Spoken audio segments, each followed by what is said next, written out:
Devam etәбез, дуслар. Менә һәр ай хәрефенә килеп җиттек.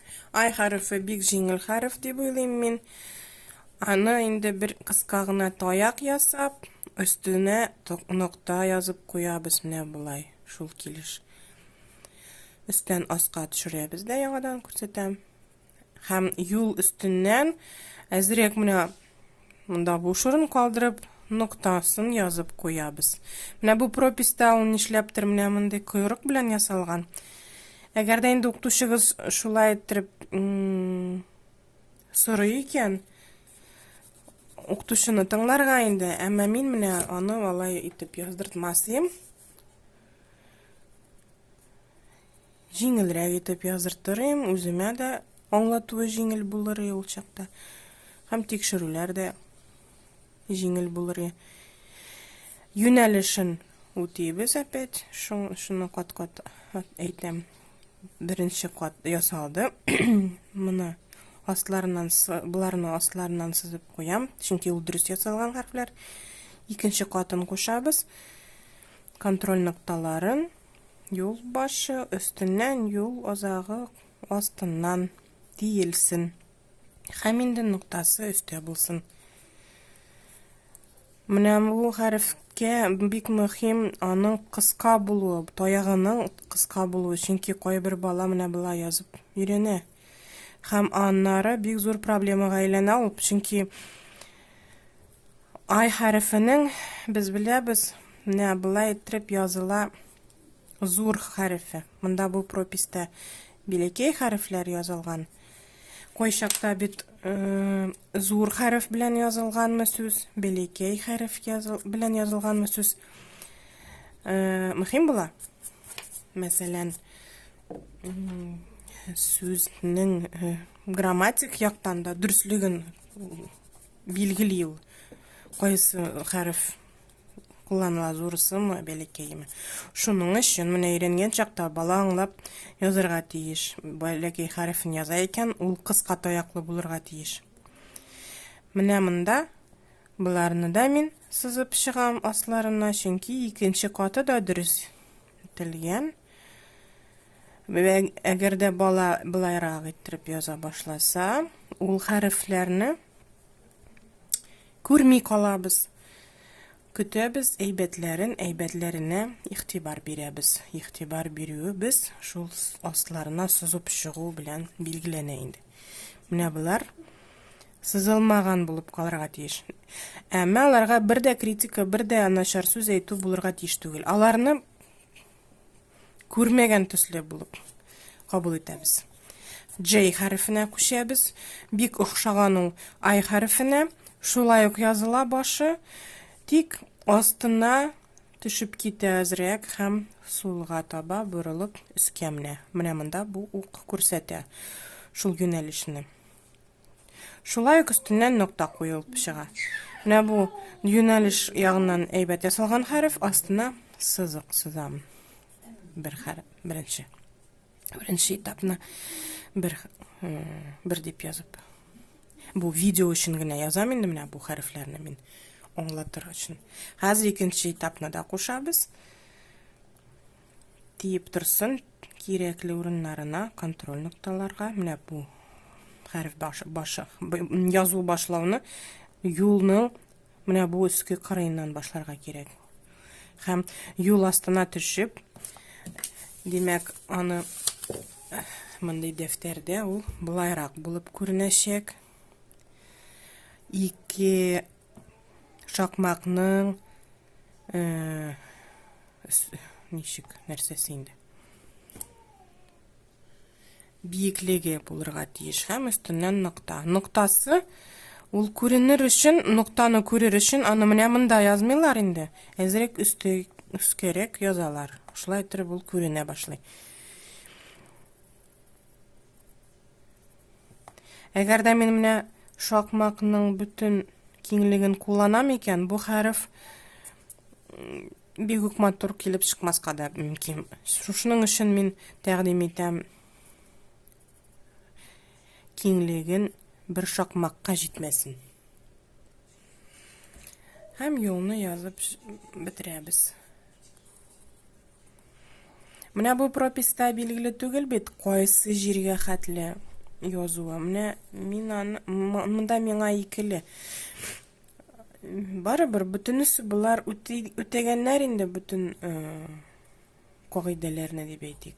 Мин аларны барысын да сызып чыгармын дип уйлыйм. Менә булай булса гына инде, менә монсын сызмаска булырмын мин монсын да. Юлларның башларын үтәсәләр, аларны сызырмын. Кей хәрефе. Монда миңа җиңел биеклеген күрсәтү. Чөнки менә бу кырдан хәтле аска төшерәм дә, монда туктыйм. Монда икеләнүләр юк. Менә ук күрсәтә безгә юнәлешне. Хәзер менә бу почмакны ясыйбыз. Менә бу элементның уртасын табабыз да нокта язабыз. Шуннан уңга таба чыгарабыз. Инде бу таягын менә бу таяккайның уртасын табабыз да аска уңга таба төшерәбез. Менә булар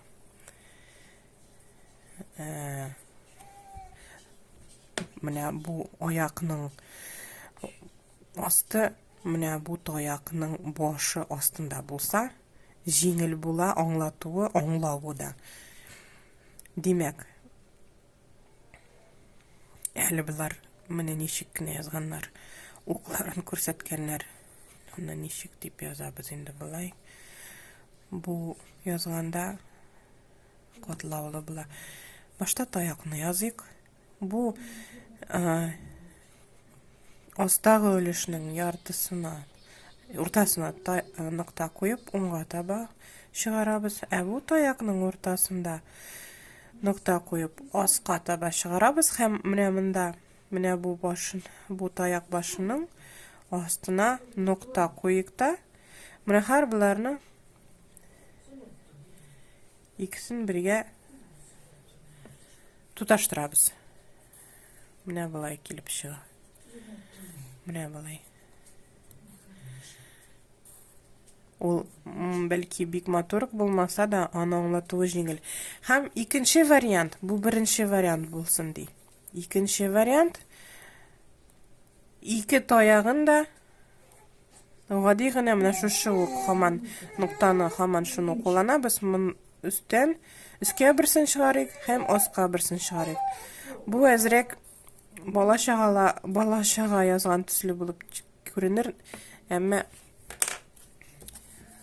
зато хәреф бар дигән нәрсә булып чыга инде. Гел бөтенләй беренче вариант нык авыр булса. Хәзер әйдәгез, башта юнәлешен күрсәтәбез. Менә аска төшерсен ул таякны, менә булай язмасын, булай язмасын, булай язмасын. Бу бик дөрес түгел. Бу начар әйбер, аңа алар киләчәктә язуны әкренәйтәчәк. Мондый һөнәре, мондый сыйфатта булса. Карап торабыз. Менә бу дөрес. Хәзер инде контроль нокталарын тикшерәбез. Монда. Булды, бу дөрес. Демәк, менә мондайрак хәреф килеп чыкса, без аңа бер сүз дә әйтмичә үтәбез, игътибар бирмибез, көтәбез әйбәтрәген. Кайсысы беренче катны, икенче катны үти икән, шуларны сызып чыгабыз астан. Демәк, кей хәрефе әзрәк катлаулырак булып чыкты инде. Ярар, аны күнеккән сайын барыбер гади була аланнары соңнан. Аны куркырга кирәкми. Хәзер L хәрефенә L дип атала инглиз телендә. Онсы гади дип сайлыйм инде.